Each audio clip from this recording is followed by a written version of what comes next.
Bonsoir à tous. À la une de ce journal, l'affaire de la libération de ces élèves en captivité depuis quelques jours. Du côté de Bamenda, l'armée annonce la libération, notamment la majorité des élèves. Dans quelles circonstances ont-ils été libérés? Quelle est leur attitude? Sont-ils en bonne santé?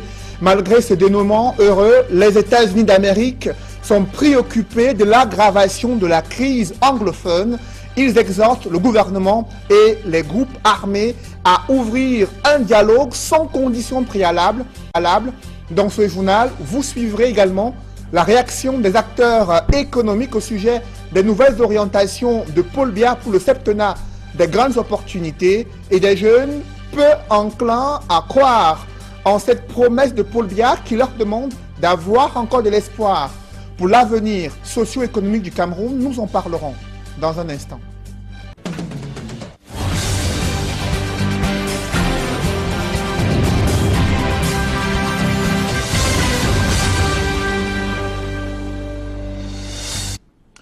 Merci de suivre cette édition complète de l'information sur Equinox Télévision.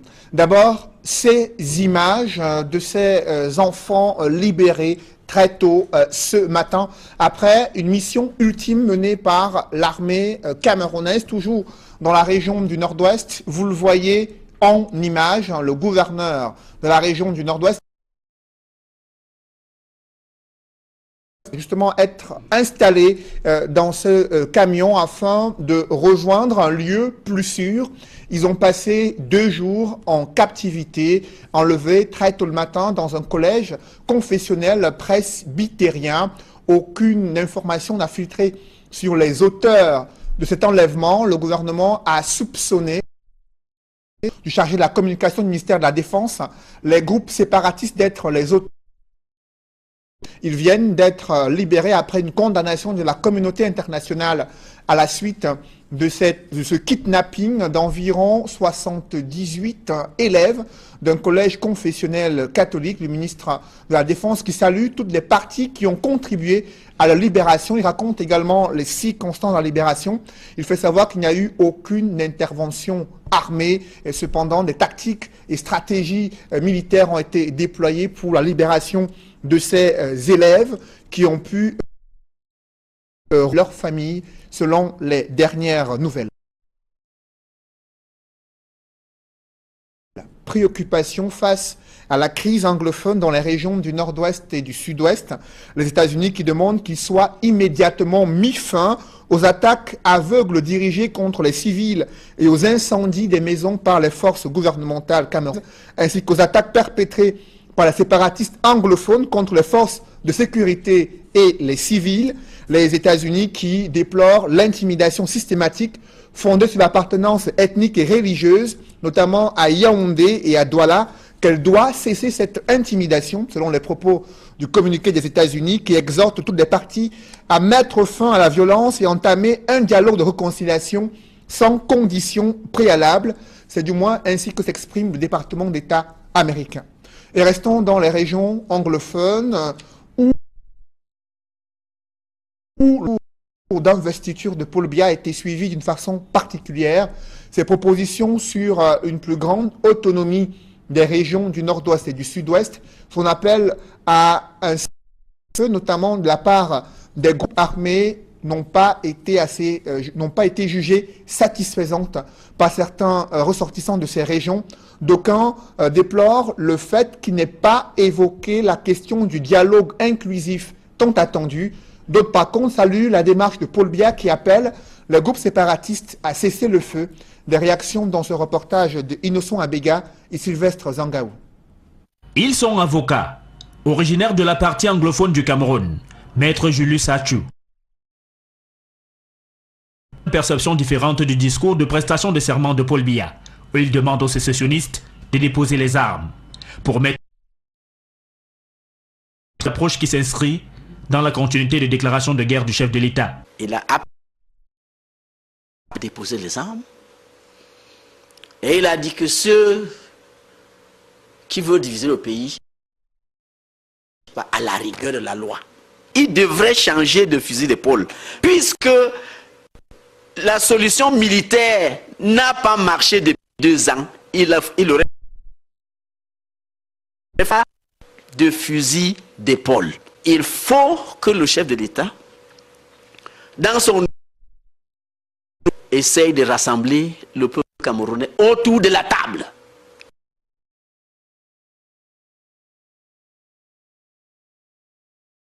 Et que nous examinions, n'est-ce pas, tous les problèmes de la nation.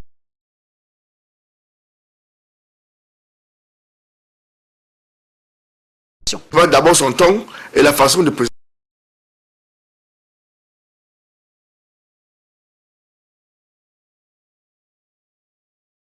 Un travail du fond d'abord pour savoir qui sont ceux qui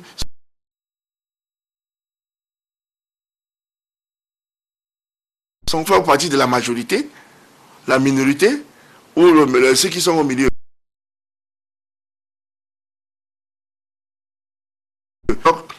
Malgré le fait que c'est un dialogue qui règle le problème, mais il ne faut pas organiser un dialogue ensemble. Parce qu'ils sont des citoyens, ils ont les droits, comme nous tous. Moi on n'aura pas on date depuis 1961.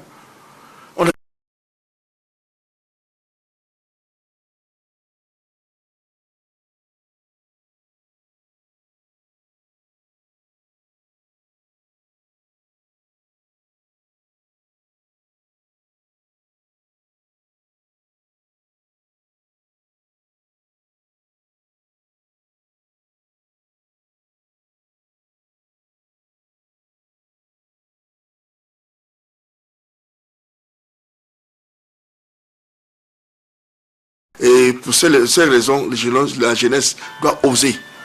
Il ne faut pas rester caché derrière en pensant qu'on va venir vous chercher et vous montrer que vous existez. Donc il faut que le jeune participe dans la vie active de ce pays. Et désormais, je constate qu'il est allé vers l'ère de la modernité. C'est sûr que nous tous sommes contents, n'est-ce pas, du résultat. Vous savez, même les lois dans ce pays, lorsque ce soit voté, il faut des textes d'application. Donc lorsque le chef d'État a montré les grandes lignes, n'est-ce pas, c'est par la suite que les autres doivent suivre. C'est la modalité pratique de mettre en place tout ce qu'il a dit. L'accélération du processus de décentralisation pour impliquer les populations dans la gestion du bien public et marquer un pas important dans la résolution de la crise anglophone. Maître Emmanuel Achu reste perplexe. Monsieur le Président a créé tout un ministère chargé de la décentralisation. Depuis que ce ministère a été créé, on ne voit pas l'impact. Avant la création de ce ministère, ça fait des années qu'on parle de décentralisation. Le ministère et l'accélération du processus ne cadrent pas avec ce que notre Constitution a prévu. Parce que la Constitution prévoit que le Cameroun est un État unitaire décentralisé. Et les structures décentralisées de l'État sont les communes et les régions. Quelle est la raison d'être derrière la création des ministères qui contrôlent les communes? Cela ne peut pas être soutenable dans un système où la Constitution a été on ne peut plus claire. La formule, la bonne, pour résoudre la crise anglophone sera laquelle? Le mandat de Paul Biya est sans doute marqué par cette interrogation. Un chercheur en sciences politiques passe au scanner le discours d'investiture de Paul Biya et ses promesses à la jeunesse. Ce doctorant a identifié dans son discours une panne d'inspiration pour les politiques de promotion de la jeunesse au regard de ses multiples engagements évoqués en 36 ans d'exercice du pouvoir présidentiel. Le chercheur en sciences politiques déplore la redondance dans les promesses faites depuis de nombreuses années sans un véritable impact sur le quotidien difficile des jeunes. Ce chercheur s'exprime dans ce reportage que signe Élisée Bokba et Ike Cyril. Dans son discours d'investiture, Paul Biya disait avoir compris le désir des jeunes de participer à la prise des décisions qui engagent l'avenir du Cameroun. Du pur folklore, selon Brice Stéphane Ondigui, doctorant en sciences politiques à l'université de Yaoundé 2 à Soie, il pense que Paul Biya fait de la rhétorique à longueur de discours. Des mots qui, il me semble, ne sont pas nouveaux. On a peut-être utilisé d'autres vocables, mais Paul Biya est resté dans le même champ lexical qu'il a toujours eu à utiliser, ce discours demeure ce qu'il est, c'est-à-dire un simple discours. Pour le doctorant Paul Biya n'innove en rien. C'est même du réchauffé qu'il a servi à ses jeunes compatriotes après sa prestation de serment. Je ne pense pas que c'est après 36 ans qu'on peut se réveiller. Paul Biya fait du réchauffé et ce réchauffé-là doit avoir la valeur que peut avoir un réchauffé qui n'a pas eu des résultats depuis longtemps. Ce n'est pas aujourd'hui qu'on va en attendre quelque chose. Paul Biya affirme également avoir compris l'aspiration des jeunes à des changements qui ouvrent les portes d'un avenir radieux. Un réveil tardif qui n'inspire pas confiance. Après 36 années de pouvoir, pense l'étudiant de soi, Paul Biya s'est montré incapable de bâtir une politique qui promeuve le développement et l'épanouissement de la jeunesse camerounaise. On n'a pas vu en 36 ans une véritable politique en faveur de la jeunesse être mise en branle au Cameroun, être implémentée et donner des fruits. On n'a pas vu cela. Vous n'avez qu'à voir tous les programmes qui ont été vantés au moment de leur élaboration. On n'a qu'à évaluer aujourd'hui les résultats. On ne peut pas vraiment dire que c'est un réveil. Il n'y a finalement rien à attendre des promesses de Paul Biya à l'endroit de la jeunesse. Doctorant en sciences politiques à l'université de Yaoundé 2 à Soa, Brice Stéphane Ondigui, comme beaucoup de ses camarades, pense qu'il s'agit des mots et rien que des mots. Les nouvelles orientations économiques du septennat des grandes opportunités peinent à convaincre certains experts. Sans données statistiques et projections claires dans le discours d'investiture de Paul Biya, ils ont du mal à voir l'horizon s'éclaircir pour l'émergence économique du Cameroun. Par contre, d'autres font de leur espoir en la réduction du déficit énergétique pour relancer la croissance économique. Des regards croisés dans ce reportage que signent Innocent Abega, Séverin Tchouban et Donald Brice Kamgan. Dans le volet économique de son discours, Paul Biya s'est abstenu d'avancer des chiffres et des échéances de réalisation des objectifs énoncés, relève d'emblée Emmanuel Kougné. Un élément formel de légèreté, analyse l'économiste. Au commissaire pastoral de Bolova, nous avons eu des promesses précises. Rien n'a été fait. Je crois que peut-être c'est par rapport à tout cela qu'il n'a pas cru devoir, n'est-ce pas, nous dire des choses précises, parce que il nous a promis beaucoup de choses au commissaire pastoral de Bolova. Je crois qu'on ne va pas revenir dessus. Et juste la banque de l'agricole et de la réforme foncière et tout cela, rien n'a été fait à la date d'aujourd'hui. Donc je pense pour ma part qu'on a assisté à un discours sans panache. Le discours du chef d'État était la rhétorique habituelle. Le chef de l'État réélu promet le parachèvement des grands projets énergétiques engagés ça et là. C'est le signe annonciateur de plus d'énergie pour les industries, croit savoir par contre certains milieux d'affaires.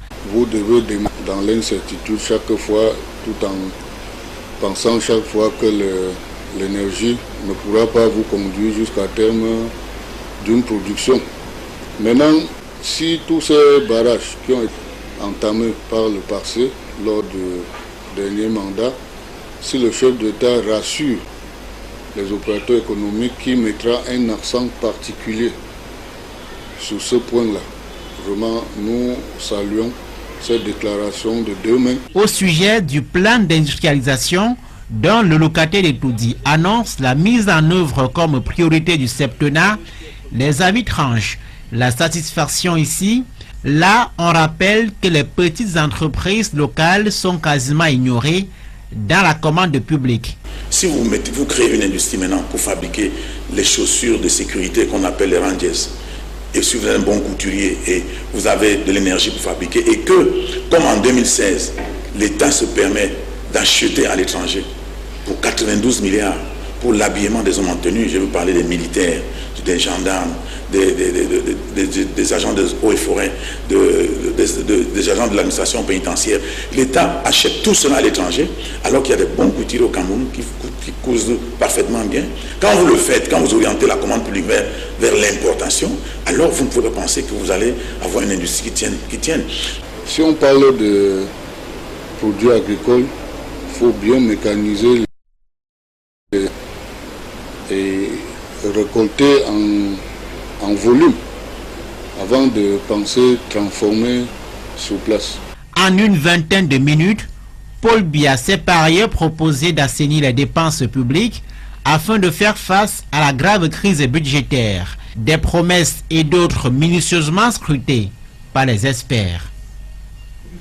Malgré une instruction présidentielle pour le recrutement des titulaires du doctorat PhD dans les universités d'État, le processus traîne entre le ministère de l'Enseignement supérieur, la primature et la présidence de la République. L'on note que rien n'a véritablement bougé. Las d'attendre, ces jeunes enseignants ont manifesté devant le ministère de tutelle à Yaoundé. Ils expriment leur amertume. Des précisions avec Élisée Bokba et Ike Cyril.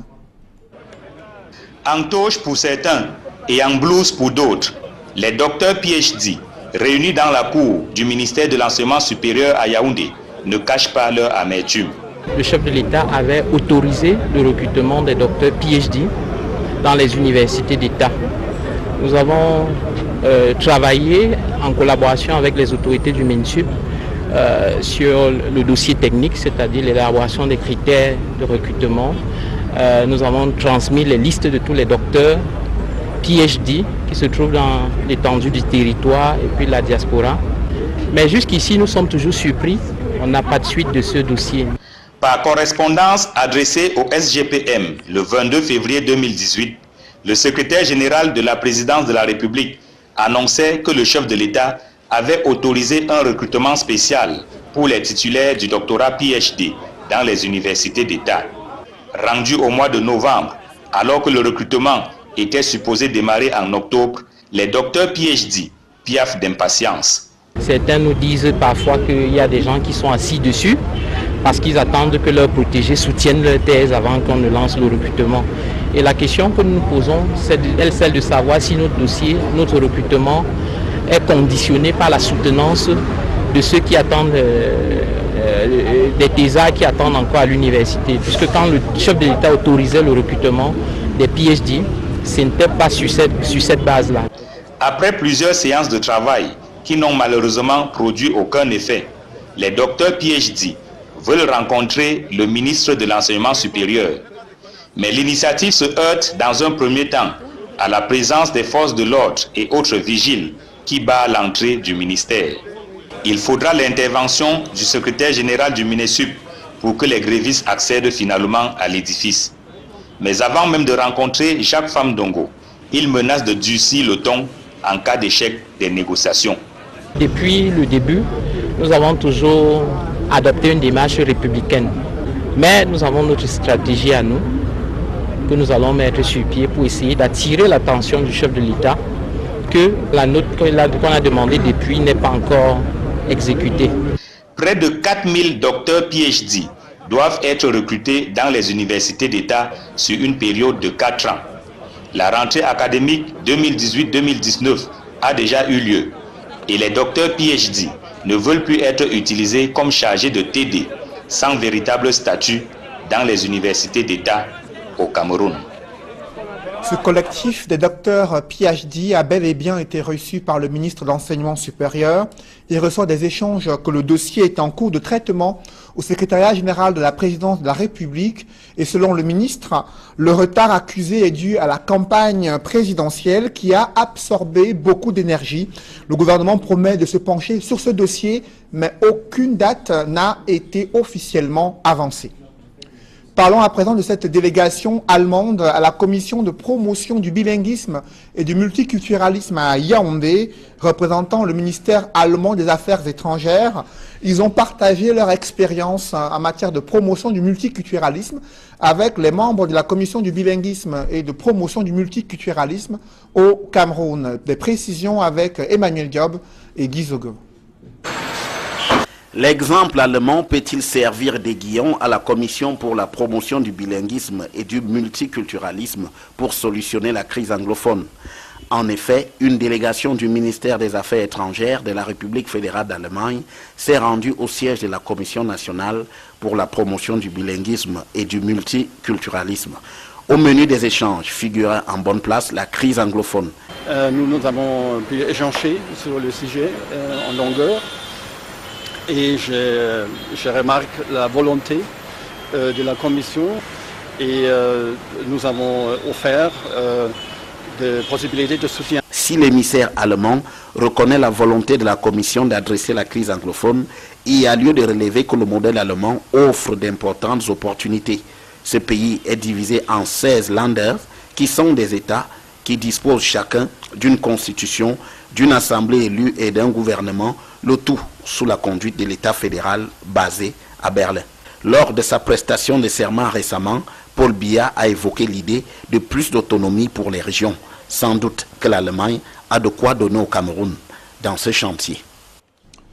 Un haut commis de l'État est décédé des suites de maladies en France. Amadjoda Adjoudi était secrétaire général adjoint du comité central du RDPC, le parti au pouvoir. Figure de l'histoire politique post-indépendance, il avait la particularité d'avoir travaillé aux côtés du premier président Amadou Ahidjo et puis d'avoir servi Paul Biya. Évocation de son parcours avec Joël Essengue et Guy Zogo. À 81 ans, le docteur Amadjoda Adjoudi est décédé à Paris suite aux conséquences d'une chute dont il avait été victime il y a quelques semaines dans son village Bagno, situé dans la région de la Damawa. C'est la disparition de l'une des dernières figures historiques du champ politique camerounais qui avait à la fois côtoyé Amadou Ahidjo et Paul Biya avec assiduité. Avec Amadou Ahidjo, ses talents de vétérinaire formés à l'École nationale vétérinaire d'Alfort et à l'Institut d'élevage et de médecine vétérinaire des pays tropicaux en France s'étaient illustrés dans les années 70 pour faire barrage à la redoutable. Nous reviendrons sur les circonstances et la trajectoire de ce haut commis de l'État dans une autre édition. Précisons tout de même que le président du Sénat, Marcel Niat Difendi, n'est pas mort, contrairement aux allégations qui circulent depuis ce matin. Il est bel et bien vivant et poursuit ses soins médicaux en Europe. Des reportages dans ce journal, l'entreprise Broly qui démontre son savoir-faire au quotidien à travers une gamme de produits agroalimentaires qui sont distribués sur le marché numéro 1 dans la sous-région Afrique centrale, bénéficiant des certifications internationales. Cette entreprise, ce groupe agro-industriel, a reçu la visite de la part du gouvernement et des encouragements pour améliorer ses performances. Reportage. Sur les rives de la Dibamba, à la sortie est de Douala, l'usine Broly, majestueusement installée sur 1 hectare, fait aujourd'hui la fierté du tissu industriel camerounais. 7500 kg de pâtes alimentaires sortent chaque heure de ces lignes de production. Un concentré de technologie et de modernité au centimètre carré.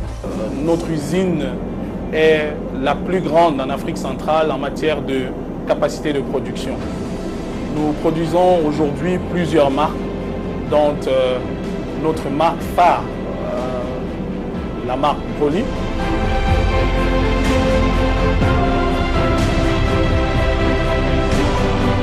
Et pour séduire cette clientèle, le géant camerounais de la production et de la distribution agroalimentaire a élargi son portefeuille produit.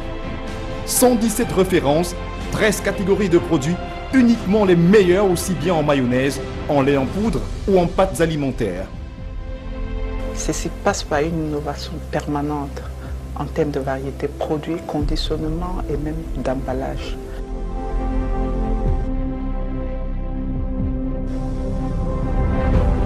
Grâce à son réseau de 7 agences et de 50 distributeurs agréés sur l'Afrique centrale, Broly est devenue la marque des pâtes alimentaires la plus vendue au Cameroun. Un travail de terrain porté par des ambassadeurs comme Léonce, 3 fois près de l'excellence commerciale de la marque. Ce qui motive à travailler avec Broly, nous avons des produits de bonne qualité, les marges intéressantes, les collaborateurs disponibles et un promoteur ambitieux.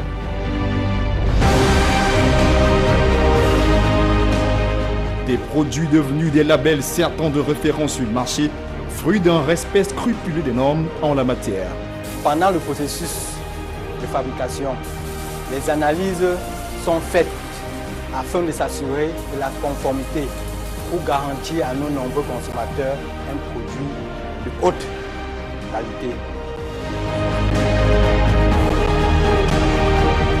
Des efforts et des actions saluées à l'occasion d'une visite d'inspection réussie du ministre du Commerce le 16 octobre dernier dans cette entreprise citoyenne qui emploie 600 personnes. Il n'y a rien à envier à ce qui se fait ailleurs, sur d'autres cieux. La qualité des équipements, les mesures de sécurité, d'hygiène qui sont prises et par conséquent, forcément la qualité du produit.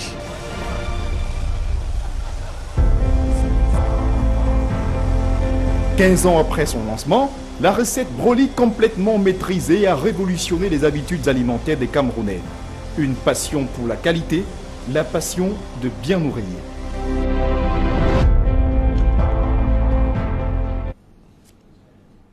La société anonyme des brasseries du Cameroun qui s'investit dans l'aménagement et l'équipement des centres de santé pour contribuer à l'amélioration des soins médicaux offerts aux populations dans les zones rurales. Reportage. Un geste pour les malades, un geste pour la société. Le 18 octobre 2018 était journée citoyenne pour le groupe SABC. Une journée commémorée une fois de plus dans la ville de Mombo dans le littoral et placée sous le signe du bien-être. L'occasion pour les équipes du groupe SABC sous la conduite du sous-préfet et maire de Mombo d'effectuer une visite au sein de l'hôpital de Mombo. Un hôpital qui date de l'époque coloniale et qui depuis manque de presque tout, y compris matériel médical. L'occasion donc pour le groupe d'exprimer son élan de cœur dans la mouvance de sa responsabilité sociétale et de doter cette formation sanitaire de plusieurs lits pour patients ainsi que du matériel médical à l'instar d'un microscope. C'est un appui d'une société citoyenne à une population parce que en fait ce matériel va servir à la population. Curieusement à Mombo, on a les maladies hydriques liées à l'eau, notamment les diarrhées. On ne peut pas être à Mombo à un jet de pierre de Tanguy et Vital et puis souffrir des problèmes de diarrhée et autres. Avant, nous tous, on prenait nos enfants, on partait à Penja et à Montcoupé ou à Mbanga. Si réellement dit que Tanguy, qui nous aide à avoir tout ce qui peut nous permettre que nos enfants, nos familles soient un peu bien à l'aise ici, ça fait le développement de nous qui sommes à Mombo. Pour le groupe SABC, le choix de l'arrondissement de Mombo pour bénéficier de son action citoyenne est tout à fait naturel, tant il est emblématique, ne serait-ce que d'un point de vue du site de production de ces eaux, Tanguy et Vital. Nous avons voulu faire ce don pour marquer notre reconnaissance par rapport à la ville de Mombo, au village de Mombo. Et nous souhaitons de vivre cœur que Mombo soit la ville ambassadrice de notre eau, Tanguy et Vital. Un geste salué par les autorités locales qui y voient le témoignage de la reconnaissance du groupe SABC, mais surtout la construction d'une symbiose entre l'entreprise et ses consommateurs. Ce don permet déjà de réconcilier l'entreprise Tanguy avec la population tout entière de l'arrondissement de Mombo. Et puis deuxièmement, il permet de s'occuper vraiment de l'aspect sanitaire de notre unité de commandement, puisque ce centre de santé avait du matériel très vétuste.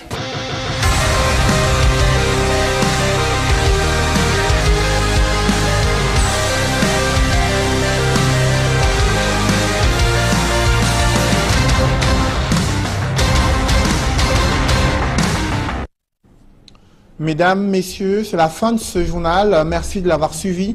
Juste après cette édition de 20h, retrouvez Serge Alain et ses invités pour le débrief du journal sur le plateau d'Equinox Soir. Serge Alain. Voilà, les élèves du PSS Saint-Coin retrouvent leurs familles respectives. Et le gouvernement qui se félicite de la contribution de toutes les parties pour la libération de ces enfants après 2 jours de captivité. Néanmoins, la situation sécuritaire dans ces régions anglophones reste préoccupante aux yeux de la communauté internationale et les États-Unis qui demandent au gouvernement camerounais et à ses groupes armés d'engager un dialogue inclusif sans conditions préalables. Voilà le département d'État américain qui interpelle les belligérants dans la crise anglophone. notamment ceux qui sont les auteurs des attaques perpétrées contre des civils, mais aussi contre les forces de sécurité. C'est une précision qui a été faite dans ce communiqué du département d'État américain, qui relève également l'intimidation des populations en fonction de leur ethnie et appartenance religieuse dans les principales villes du Cameroun, et les États-Unis qui condamnent ce type de dérive et qui interrogent l'ouverture d'un dialogue inclusif. Voilà, madame, monsieur, c'est l'essentiel du débrief. Bonne soirée à vous, Cédric. Bonne soirée à vous, Serge Alain. Rendez-vous demain 20h. Rendez-vous demain. Voilà, madame, monsieur, dans un instant, le débrief toujours en compagnie de nos 4 invités.